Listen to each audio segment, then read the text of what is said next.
Thank God इस movie के लिए जो कि मैं थिएटर में देख के आऊँ। मैंने काफ़ी मूवी पहले भी जो रिव्यू दिया है, जो कि मेरी वीडियोस हैं, उसमें मैंने ओरिजिनली थिएटर में जाके देख के आई ये मूवी, और मुझे ये मूवी बहुत अच्छी लगी। खैर, आज बात करने वाले हैं, जैसे आपने थंबनेल देख लिया होगा, थामा के बारे में। So hey guys, listening my podcast on Movie Magic. Today we talk about Thamma. देखिए, थामा को रिलीज हुए काफ़ी टाइम हो चुका है, 10 से 12 दिन हो चुके हैं। ये मूवी फिफ्थ इंस्टॉलमेंट है आपके मैडॉक्स हॉरर कॉमेडी यूनिवर्स का।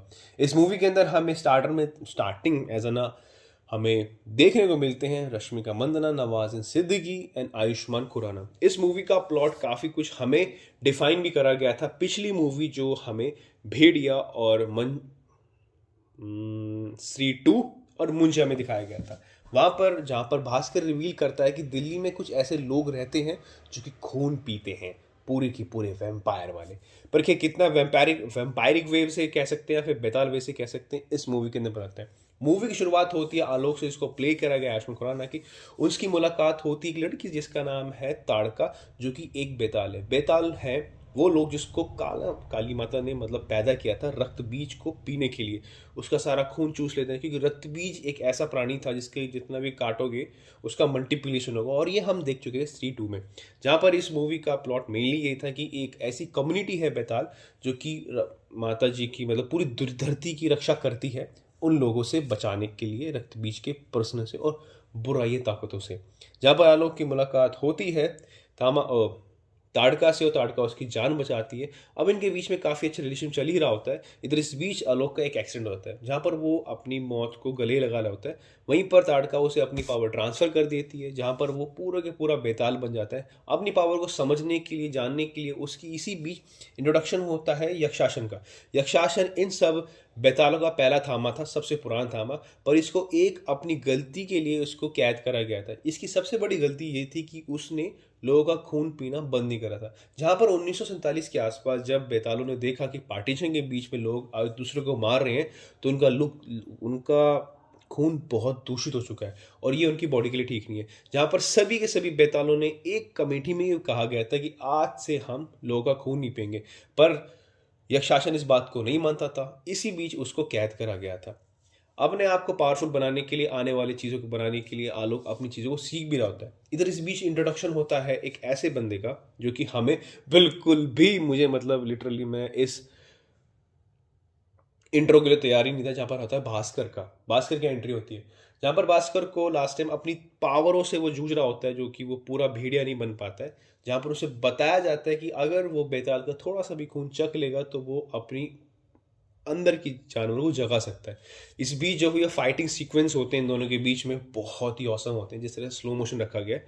And I am really thanks Amar Kaushik sir और जो का प्रोडक्शन वीएफएक्स है, उन्होंने हमें एक सब विजुअल ट्रीट दी थी इस मूवी के अंदर जब ये दोनों की आपसी फाइट होती है।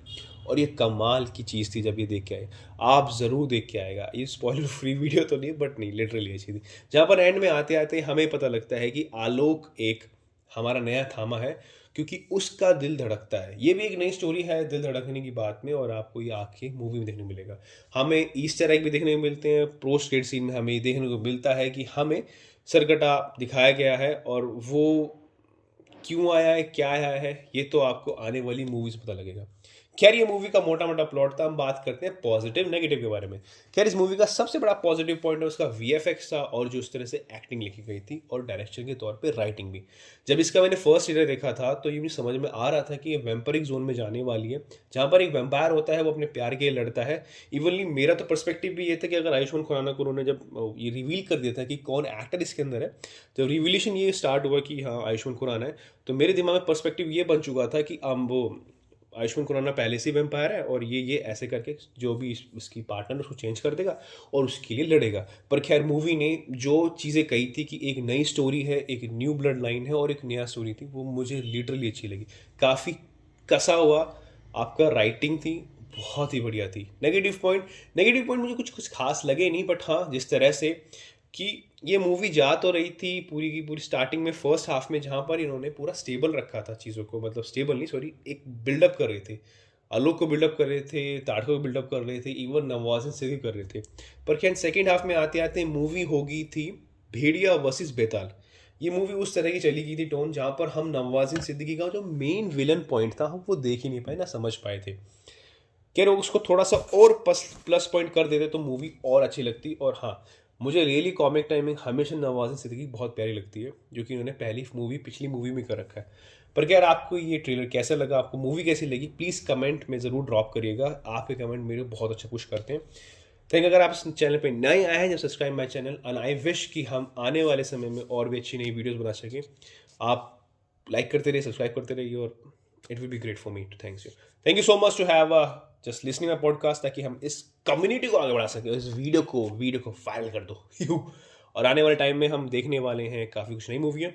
So thank you so much to have connect with me. Bye bye, शबा खैर, अपनी मम्मी का ध्यान रखिए। Bye bye.